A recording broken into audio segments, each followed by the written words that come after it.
Yan. Hyundai Honda Civic VTI yan. Ayaw gumana ng fuel gauge oh. Ha?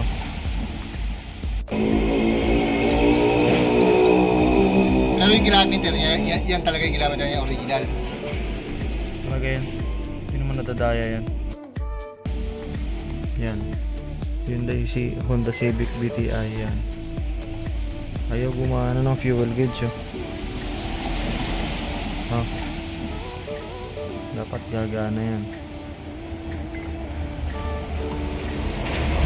Panel testing. Panel meter, instrument cluster testing.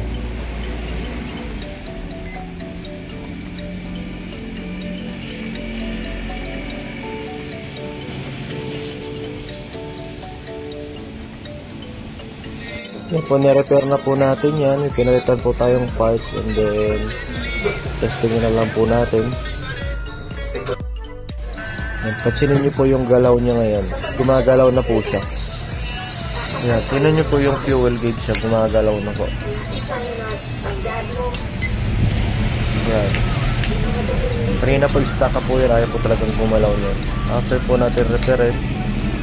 Actually nagbukas po tayo ng fuel tank kasi nung na-repair natin nag-full po yung tank niya. Yun po pala, bukas pala yung puno pala yung gasolina niya. Kaya okay na po, napagana na po natin yan.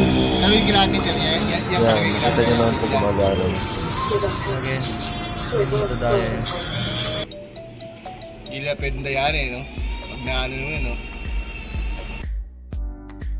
Yan, stack up po yan kanina, ayaw pong gumana yan.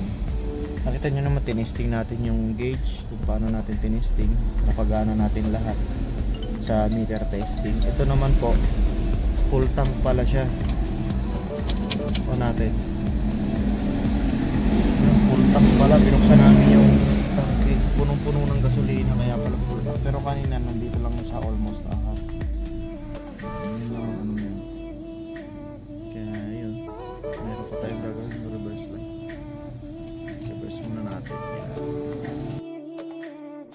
Honda Civic Dimension panel gauge meter testing yan. Gagalaw po yan para malaman natin kung buo yung mga gauge. Yan. May bago na naman tayong natutunan ngayong araw. Kasi po kanina umaga meron akong ginawang fuel gauge. Nalaman ko pong sa gauge yung problema nung tinesting ko to, hindi po pumapalo to yung fuel nya. Doon ko po nalaman na sa gauge yan sira.